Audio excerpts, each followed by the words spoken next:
Bien, seguimos con más en Primera Página, 8 de la mañana con 4 minutos. De regreso con ustedes. Recuerden, @Primera Página, nuestra cuenta en las redes sociales. También la etiqueta Primera Página a su disposición para que de inmediato envíen sus preguntas, sus comentarios para el invitado que nos acompaña en este segmento. Está con nosotros Francisco Torrealba, constituyente, presidente de la Comisión de Trabajadores de esta Asamblea Nacional Constituyente. Dejamos en la parte anterior el tema del diálogo y es uno de los principales señalamientos que hoy se hacen desde la dirigencia sindical. El diálogo tripartito, que además está establecido en los convenios internacionales de la Organización Internacional del Trabajo, señalan esta dirigencia sindical que no se ha cumplido, no se ha tomado en cuenta a la hora de la fijación de los salarios, que ha sido una de las políticas del Estado. Señala la dirigencia empresarial. La dirigencia sindical no se ha tomado en cuenta para la fijación de estos salarios. ¿Cuál dirigencia sindical?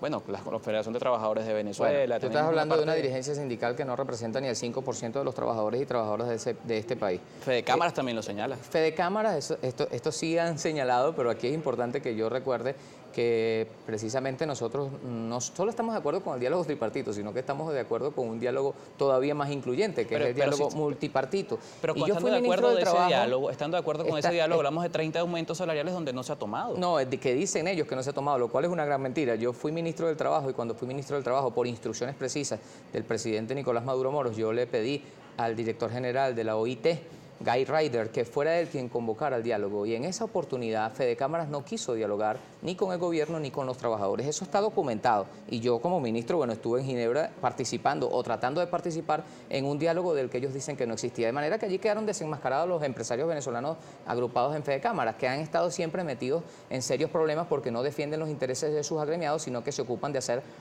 político-partidismo o politiquería barata, han dado golpes de Estado. Todo el mundo recuerda que el padre del último dictador en Venezuela fue precisamente Fede Cámaras y no han podido salir de ese estigma, no terminan de dedicarse a las cosas que le tocaría hacer, que es hacer que se den condiciones para que la industria y la producción se incrementen en nuestro país y por tanto sus afiliados puedan producir más bienes y servicios y por tanto puedan acumular dignamente y honestamente más riquezas. Entonces, ese empresariado parasitario que va a decir mentiras a la OIT ha quedado desenmascarado y aquí no solamente se habla de tripartismo, se habla de multipartismo, o sea que vamos más allá incluso de los preceptos establecidos en la OIT. Pero yo quería decirte una cosa y decírselo a nuestros oyentes. Nosotros no solamente estamos interesados en que siga habiendo diálogo tripartito y multipartito, nosotros queremos sobre todo que se imponga el diálogo político. Nosotros quisiéramos, por ejemplo, que la oposición venezolana dejara de ser marioneta controlada desde el despacho oval de la Casa Blanca en los Estados Unidos de Norteamérica, en Washington, en su capital. Quisiéramos que la oposición venezolana, digna y decente, que sabemos que existe, pudiera sentarse a hacer política y salirse del camino de la guerra, que es lo que están planteando los que no quieren diálogo, porque el que no quiere diálogo simplemente quiere confrontación.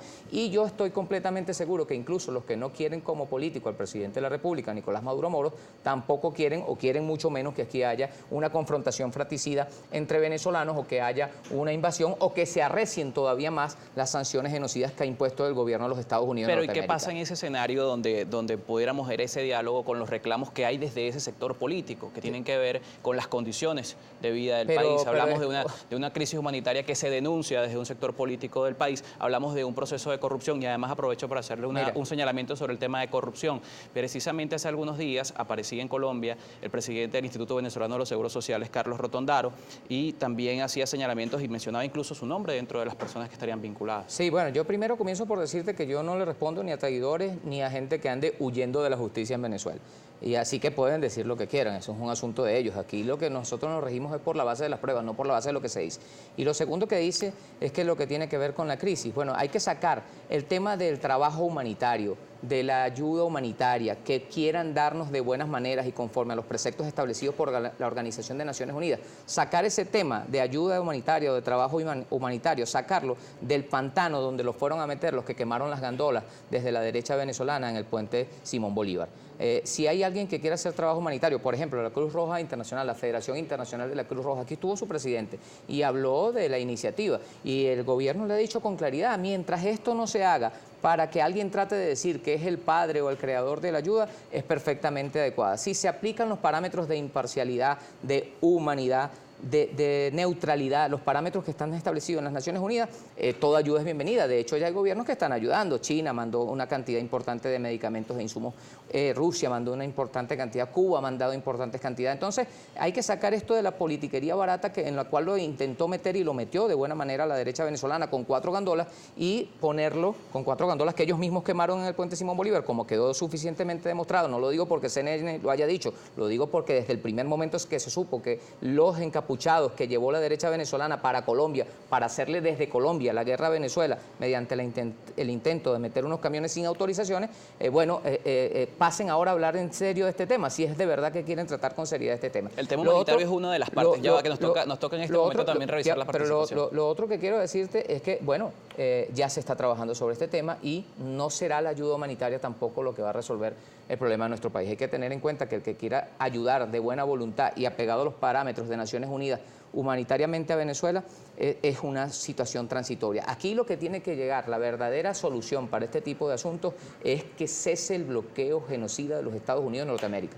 Nosotros agradecemos toda ayuda que venga de buena fe, pero queremos principalmente que se le permita al pueblo venezolano hacer uso de las riquezas y bienes que aquí producimos y que están hoy criminalmente, genocidamente represadas por un bloqueo que no tiene pie ni cabeza. Al presidente de los Estados Unidos de Norteamérica lo llevaron a un pantano, lo llevó el senador Marco Rubio, que ahora le tiene más odio a Venezuela que al pueblo cubano, que era quien generalmente odiaba desde su postura de político cubano-americano, y convenció a Trump, y el presidente Trump junto con Bolton y junto con otros que quieren acabar con nuestro país para hacerse luego sobre las ruinas, hacerse de nuestras riquezas que están en el subsuelo, tienen ahora generado una situación muy dura para el pueblo venezolano que va a resistir y va a vencer, porque el pueblo venezolano no es la primera dificultad a la que se enfrenta. ¿Ustedes podrían garantizar que el 100% de la situación es responsabilidad de esto que se emprende desde Estados Unidos? ¿Podrían decir que el 100%? No, yo no podría ser responsable de decir que 100%, pero te puedo decir que posiblemente sea más del 95%, porque Venezuela no está en una condición normal y como deberíamos estar como país libre, digno y soberano que somos. Venezuela está sometida pero ¿qué pasa a con la el resto de los mercados? ¿Qué pasa con el resto de los mercados con Latinoamérica? Vamos a conversar en la siguiente parte, vamos a revisar la participación de la audiencia. Seguimos conversando sobre esto. Está nuestra compañera Daniela Salas lista para leer sus comentarios a través de las redes sociales. Así es, Carlos, vamos a revisar la participación. Le pedimos al señor Torrealba que sea lo más breve posible para poder responder la mayoría de las preguntas. Tenemos un comentario y pregunta que hace Zulay Fuentes. Dice, buen día, el entrevistado percibe sueldo mínimo. Soy profesional universitaria jubilada. Mi sueldo, incluyendo bono de salud, no me alcanza para subsistir 3 días. ¿Cómo hace él? Bueno, quiero decirte que no percibo sueldo mínimo porque tengo 30 años trabajando en la compañía anónima Metro de Caracas, por lo tanto, de acuerdo a mi escala salarial y a las conquistas que establece la convención colectiva, no me toca sueldo mínimo, pero quiero además decirle a la audiencia que mandó este comentario que a ninguno nos alcanza hoy el día el sueldo, así que no tiene usted nada extraño en lo que está afirmando. Yo quiero decirle que soy solidario con usted y que nosotros desde la perspectiva de la Central Bolivariana Socialista de Trabajadores, la Ciudad del Campo y la Pesca, estamos trabajando junto a los empresarios honestos y el gobierno del presidente Nicolás Maduro para que su sueldo y su salario sea revisado y adecuado oportunamente como se lo merecen todos los trabajadores y las trabajadoras de nuestro país. Con respecto a las declaraciones del general Rotondaro, existen también diferentes inquietudes y varias preguntas sobre eso. José Ángel Trejo Rot, @Trejo01001. Tenemos @primera página. Pregunta al invitado que nos hable de los millones que habló el expresidente de los Seguros Sociales que él tomó cuando era ministro de Trabajo, por favor.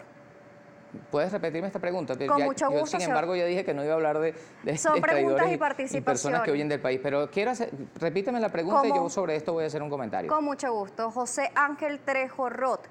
Pregunta al invitado que nos hable de los millones que habló el expresidente del IBSS, el que él tomó cuando era ministro del Trabajo, por favor. Bueno, yo primero querría saber dónde están esos millones. A mí me gustaría encontrármelos, ¿no? Posiblemente me ayudarían a resolver varios problemas a mí y a unos cuantos que yo quisiera ayudar también. Y lo otro es que quiero repetir aquí sobre este tema que no tiene ningún sentido hacer algún comentario sobre una persona que simplemente ha desertado de la Fuerza Armada Nacional Bolivariana, digna y decente, que se mantiene al lado del pueblo luchando para que este país salga adelante y anda hoy en fuga. El que fue 13 años presidente del Seguro Social fue él, no yo. De manera que yo estuve como 6 meses de ministro y si él hizo una afirmación, no sé por qué la hizo tampoco, pero en todo caso a mí no me afecta porque simplemente eso no ocurrió y si él dice que tengo millones, bueno, yo se los regalo a él. O mejor, vamos a regalárselo a alguien que los necesite, que más que él, que estuvo 13 años de presidente del Seguro Social y más que yo que tuve como 6 meses de ministro del Trabajo.